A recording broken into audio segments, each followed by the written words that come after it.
welcome back. You're watching Your World at 10. Now, over the last few days, there has been much back and forth between the Finance Ministry and the Ministry of Corporate Affairs on the implementation of IFRS by the 1st of April 2011, a deadline that we've committed to internationally. On last evening's show, we told you how the Finance Ministry is asking for a deferral, but the Ministry of Corporate Affairs is staying its ground. While I asked Corporate Affairs Minister Salman Khurshid last evening in a CNBC TV18 exclusive conversation if we were in fact going to make it to that deadline.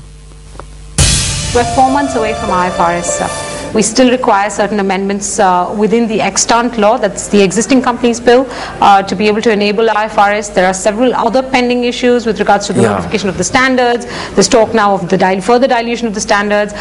Where do you think this IFRS this is, going to end up? I think the changes that are required in the law, we worked out will not have a problem. But what we need to do is to bring the Finance Ministry, particularly the banking sector, on board. And there are some important issues for them, and I wish we had done this long time ago, but for some reason the banks have assumed that, and we've made concessions, we've given them more time. Yeah, banks don't have to comply first April. They still want to express some issues, and what we've said to Finance, the best thing to do is to have a committee of secretaries look at it, see if we can find the solutions. If not, then obviously it'll go to a GOM and then finally Cabinet. But we are working pretty fast, and in the first week of November the committee will meet, and I think we will know exactly where we stand. Will you have to resort, or will you be able to pass it through the winter session, the amendments to the company's bill to enable it, or we have to make amendments to a dying bill, right? Yes. It's the sunset bill, etc. So the amendments, if we have the opportunity and time, we'll do it during winter session. If need be, we could even do them after winter session, because ultimately, if it's only a temporary thing, then that's available to us even through an ordinance route. But we would obviously want to do it through proper legislation if we are able to do so, provided, of course, Parliament will cooperate, because you can't send that bill even for a short while to a standing committee, etc. But the final issue will rest with the Speaker of the House. So, convergence, not adoption. Banks are sort of asking for more clarifications. We still have the amendments to go.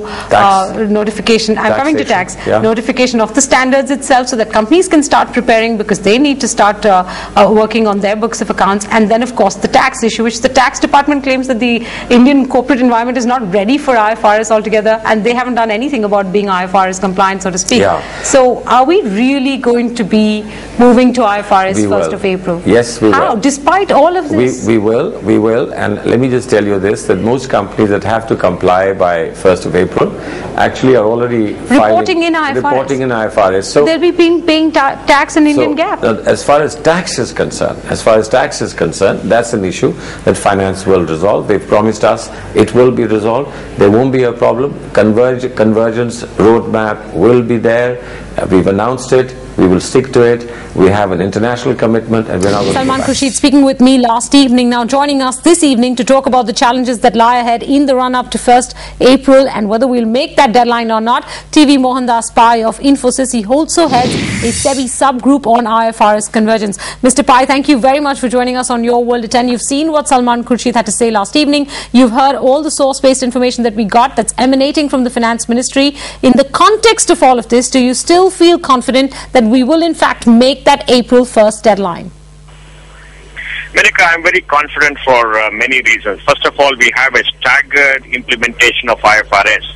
In the first instance is the big companies which are global, which are listed globally, and there is global capital who have to follow. The banking system is outside and will have a couple of more years. And I think these companies are quite ready, because they have been filing in US GAAP, they understand US GAAP, they understand IFRS if they have been filing in London, they have internal teams, they have audit teams, and everything else is in place.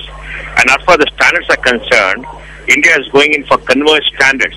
Barring maybe a few issues, the converged standards and the IFRS standards which are already in place do not show any difference. There are a few issues maybe regarding foreign exchange transactions and others where there are some challenges which I think we can sort it out, and it's not a major issue.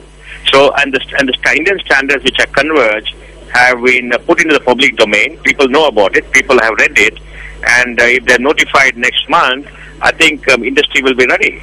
And if you look at the top 50, top 100 players, all of them are already global. They have this team. So I don't think that's a big issue. Yes, there are some issues. For example, the laws need to be changed. And, we know what the laws to be changed are. They can be notified to an ordinance if required, and the laws can be changed to bring it in tune. All of them have been identified. A lot of work has been done in the background. The companies bill may not come through, but an ordinance can be passed. That's what the Minister Salman Khurshid has said, and I think it's a wonderful statement. Yes, there are tax issues about fair value, but the issue is not as big as people think they are. For example, in the tax laws right now, there are many items debited to the P&L account which are written back. For example, depreciation itself.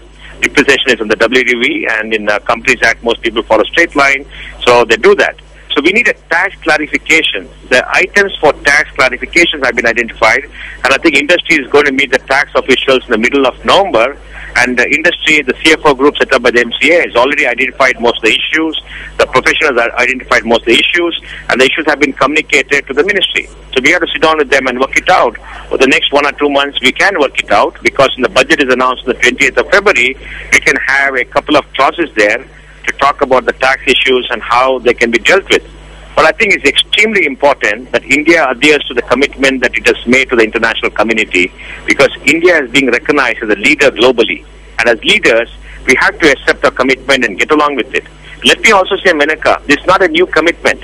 About 4 years ago, India made a commitment to the EU to say that India will converge on IFRS by 2011. And the commitment was made because the EU team came to India, spoke to the finance ministry and told them that we want your companies listed in Europe to follow IFRS, to file with us, because creating a reconciliation is not what we expect.